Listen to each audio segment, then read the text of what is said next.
today because of the progress on this property that's taken place over the last year. Actually, when the fire hit here in 2007.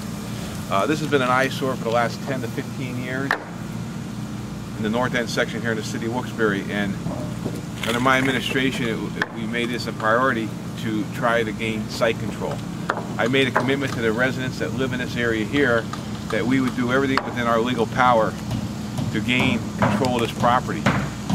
It was unfortunate that it took a devastating fire to really get the people to understand that to control the future of the site, how important it was for us to take control of the site and eliminate the slum and blight of the former Lace factory that once stood on this property, to return the integrity of the neighborhood back to the residents of North End.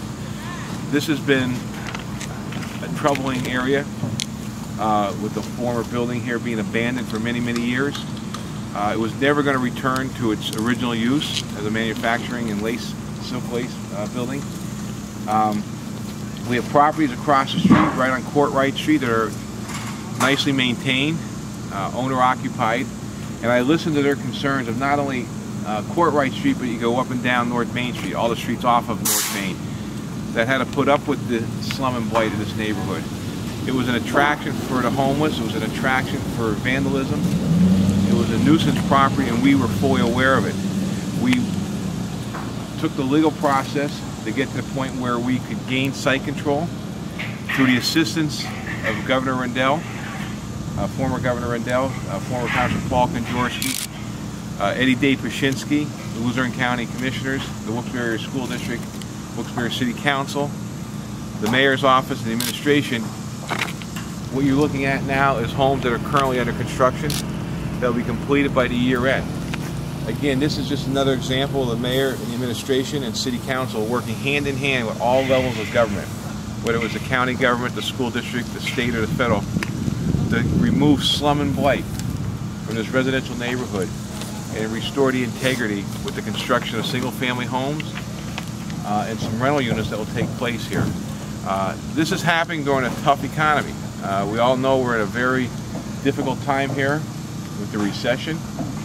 There's been tough times here in the housing market, but more and more people are showing the willingness to move into the city of Wilkes-Barre. We're providing affordable housing here with this project. Affordable housing that's going to put good working class people and retired people back into a residential neighborhood that was once devastated by a terrible major fire, vandalism, and crime. I want to again thank the neighbors and the visitors of this area for their patience. But we made a commitment to this neighborhood that we would gain site control. It took time, but I believe the goal that we all sought has been obtained with what you see behind us here. Again, I want to thank each and every one of you for coming out in this cold weather today, rainy day, but I think it's important for the press and the public to see the progress that has taken place in such a short time. Mr. Mayor, talk a little bit about a year from now. What do you want to see this neighborhood be like? Cleaned up. It's going to be definitely, this neighborhood's going to be cleaned up. The process has already started. You're going to see people living on this former abandoned site, and you're going to see good working class people walking in the neighborhoods. You're going to see retirees walking in this area.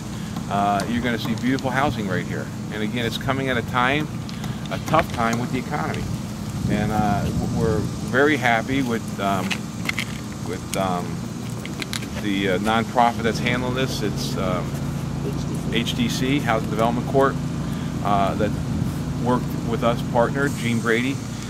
Without their cooperation and the government that I mentioned before, we wouldn't be having this project. So it's a great private-public partnership, and we're very happy to partner with HDC and Gene Brady's leadership in getting to this point. Who's the contractor here, Mayor, doing the work, and how much is what does the project cost? Who's doing this work here? I'll get that for you. Yeah, we'll email it out. We'll get all that information Get the cost. Somebody else is going to be here. I'd be remiss not to thank my staff. It's very important to thank my staff who has really put in a lot of man hours, or I should say a lot of hours.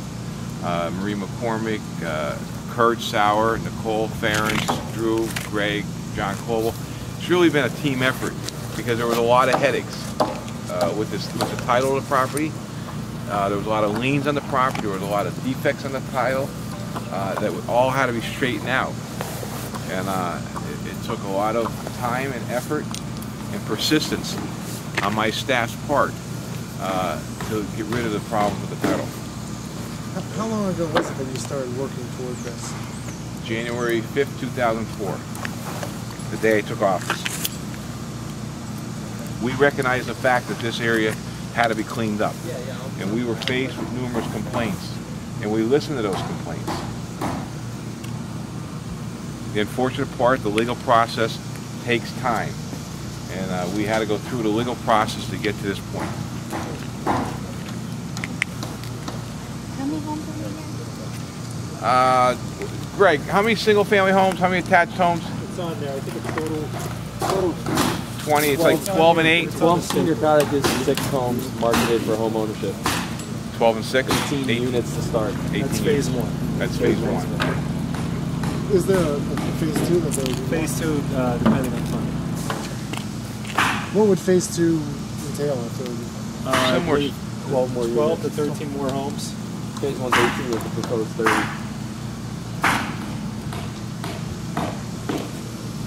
What's the question on the funding?